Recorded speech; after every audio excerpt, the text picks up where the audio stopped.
Ketetapan fenomena penyebaran COVID-19 sebagai pandemi global telah memberikan dampak buruk bagi beberapa negara terjangkit seperti Indonesia. Saat ini, rata-rata penyebaran kasusnya adalah 492.000 kasus setiap harinya. WHO mengatakan bahwa orang yang terinfeksi COVID-19 akan mengalami gejala pada sistem pernapasan seperti demam, batuk, bersin, dan sesak napas. Dan Kementerian Kesehatan mengatakan bahwa transmisi COVID-19 juga dapat terjadi melalui droplet yang keluar saat batuk ataupun bersin penderita.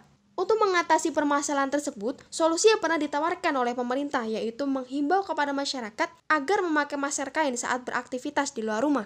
Namun, faktanya, masker kain sangat tidak dianjurkan karena tingkat protektivitasnya di bawah 10%, terutama pada masker scuba. Berikut merupakan berita mengenai dilarangnya penggunaan masker scuba di tempat umum. Ya, PT Kereta Komuter Indonesia mewajibkan calon penumpang KRL untuk menggunakan masker kain 3 lapis atau masker kesehatan mulai Senin 21 September 2020. Penumpang yang masih menggunakan masker scuba atau buff tidak diperkenankan memasuki area stasiun.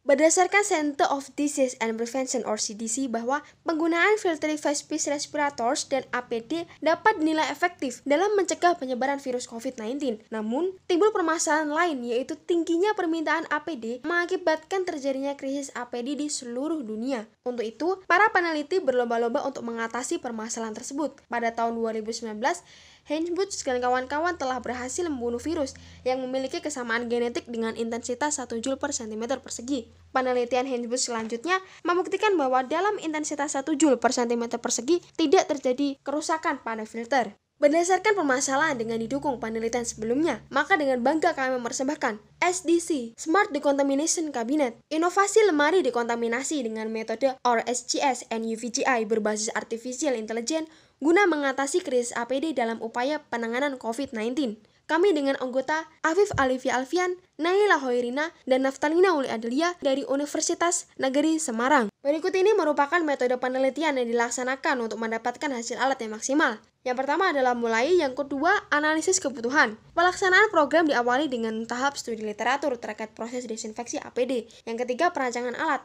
Tahap perancangan diawali dengan membuat desain alat yang meliputi desain hardware dan software. Pembuatan alat diawali dengan pembuatan printed circuit board sesuai dengan jalur skematik. Selanjutnya pembuatan program alat dilakukan dengan software Arduino IDE. Semua perangkat akan diintegrasikan ke dalam model prototipe sesuai dengan yang dirancang. Jika prototipe ini lolos uji, maka akan dilanjutkan ke tahap penyempurnaan alat. Selanjutnya, penyempurnaan alat. Penyempurnaan alat dilakukan setelah memperoleh data hasil pengujian dengan 3 indikator, yaitu kesesuaian program, output display, dan keakuratan pendeteksian. Data tersebut menjadi bahan acuan untuk menyempurnakan alat. Tahap selanjutnya adalah hasil dan analisis. Pada desain prototipe ini terdiri dari lampu UVC, Arduino placement, baju hazmat, induction hub, jaringan mesh, dan masker medis. Alat ini mendapatkan sumber dari power supply dengan Arduino sebagai pusat pengatur kerja. Sensor akan menangkap data dan diunggah ke internet sehingga dapat dipantau melalui mobile phone. Teknologi ini menggunakan kecerdasan Internet of Things untuk pengaturan dengan tujuan agar pengguna tidak harus bersentuhan secara fisik. Dalam hal ini, SDC menggunakan 2 teknik sterilisasi. Yang pertama, Ultraviolet Grammatical Irradiation or UVGI. Efisiensi dari penggunaan lampu UV untuk membunuh virus didasarkan pada panjang gelombang dan intensitas cahaya. Selanjutnya, Relative Humanity Generated Steam or RHGS dalam dunia medis merupakan suatu metode yang memanfaatkan panas dan kelembapan untuk membunuh organisme. Selanjutnya, menjelaskan mengenai kecerdasan buatan yang ditanamkan dalam prototipe SDC. Init merupakan kondisi awal di mana alat mulai bekerja. Pada kondisi ini, aplikasi SDC mulai menunjukkan suhu. Prototipe akan menaikkan dan menyetabilkan suhu di titik 65 derajat Celcius untuk memulai perhitungan pada kondisi count. Perhitungan mundur 30 menit dan indikator suhu akan tampil pada LCD dan aplikasi yang terintegrasi dengan prototipe. Kondisi count akan merubah otomatis menjadi IRR sebagai lampu UV mati ataupun suhu yang dibutuhkan tidak terpenuhi. N adalah kondisi di mana prototipe telah selesai bekerja dan notifikasi akan tampil pada aplikasi. Pengguna dapat mengembalikan kondisi N ke init dengan cara menekan tombol yang terdapat pada aplikasi ataupun prototipe. Selain ditampilkan ke dalam LCD, data yang diperoleh juga dikirim ke aplikasi Android. Tampilan pada aplikasi Android meliputi indikator suhu dan cahaya ketika prototipe bekerja. Pada pengujian sensor ini dilakukan dengan membandingkan sensor prototipe dengan alat yang sudah terstandarisasi. Alat kalibrasi sensor suhu yang digunakan adalah termometer air raksa. Proses kalibrasi sensor dilakukan menggunakan program Arduino IDE. Berdasarkan perhitungan tersebut,